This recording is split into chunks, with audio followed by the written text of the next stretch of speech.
कि 110 बच्चों के ऊपर भी एक शिक्षक मुश्किल है और जानबूझ करके सरकार इस तरह की परिस्थितियों को पैदा करके रखी हुई है। इसका एक बड़ा कारण है क्योंकि शिक्षा जो है, जिसको इस देश के संविधान ने आर्टिकल 14 और 15 के तहत समूची जनता के लिए फंडामेंटल राइट बनाया था। बाबा साहब भीमराव अंबेडकर ने जब संविधान लिखा तो उन्होंने आने वाली हर सरकारों की यह जिम्मेदारी तय कर दी थी कि अपने नागरिक को शिक्षित करना सरकार की जवाबदेही होगी। लेकिन हम देख रहे हैं कि शिक्षा के भीतर दोहरी नागरिकता चल रही है। एक तरफ सरकारी स्कूलों में तमाम गरीबों के बच्चे पढ़ रहे हैं जहां सरकार की तरफ से कोई इंतजाम नहीं, और दूसरी तरफ महंगे महंगे प्राइवेट स्कूल है जहां गिने चुने लोगों के बच्चे पढ़ सकते हैं। तो सवाल है कि इस देश की 80% आबादी जिनके बच्चों के पास एकमात्र विकल्प सरकारी स्कूल बचा हुआ है, वहां शिक्षा व्यवस्था कैसे दुरुस्त होगी। और इसीलिए इस बार के विधानसभा सत्र में एकदम पहला दिन जो था सत्र में बहस का, हमने ये मांग उठाई कि 7वें चरण की जो बहाली हो उसको सरकार हर हाल में मार्च में करने की गारंटी करे। और इसके साथ साथ दो और बात, क्योंकि जो नियोजन प्रक्रिया सरकार की अभी बिहार में चल रही है वो न सिर्फ जटिल है बल्कि भ्रष्टाचार का गंगोत्री बना हुआ।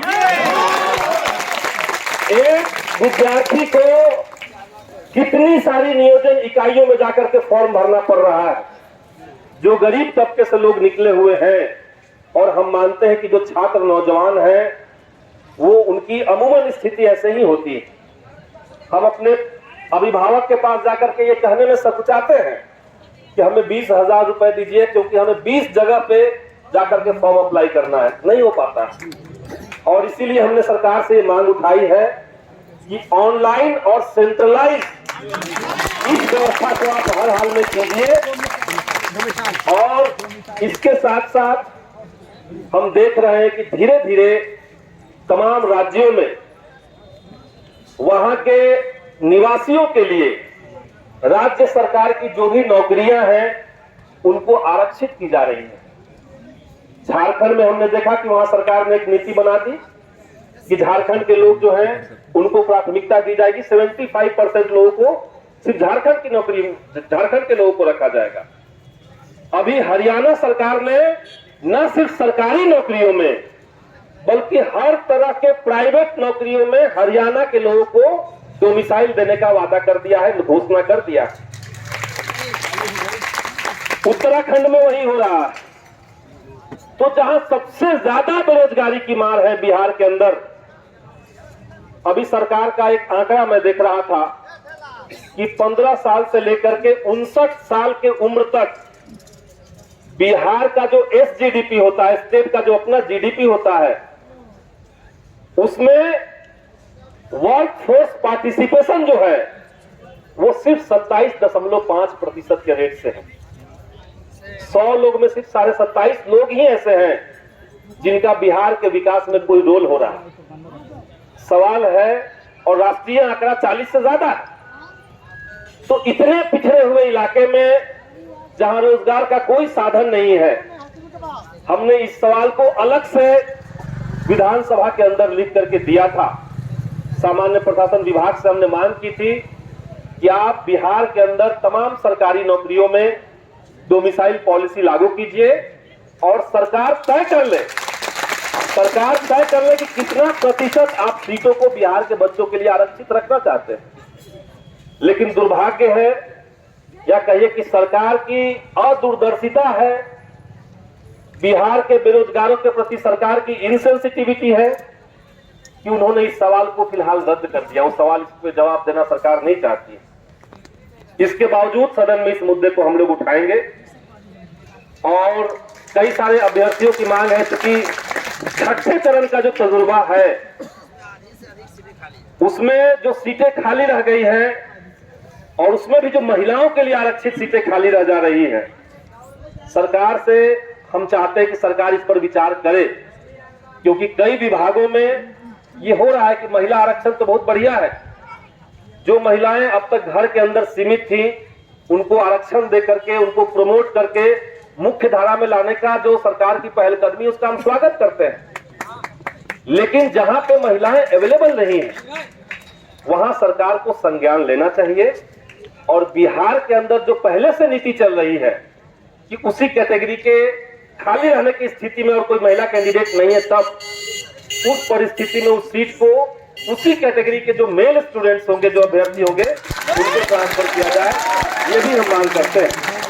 क्योंकि हमारा कंसर्न क्या, हमारी जो मेन चिंता है उसका कारण है कि 2 साल हो गए बिहार के सरकारी स्कूल के बच्चे पढ़ाई नहीं कर पा रहे और कोविड के समय में सरकार की जो शिक्षा नीति रही, मैं केंद्र सरकार की तरफ ज्यादा इशारा कर रहा हूं, वो इतना ज्यादा गरीब विरोधी रहा कि सरकार ने अपने कोविड की पॉलिसी से तय कर दिया है कि आने वाले दिनों में हिंदुस्तान के भीतर एक ऐसी पीढ़ी तैयार हो जाएगी, ये जो 2 साल में जो लोग स्कूल में हैं, ये एक ऐसी पीढ़ी होगी जो अपने पहले और बाद के पीढ़ियों से कम पढ़ा लिखा होगा।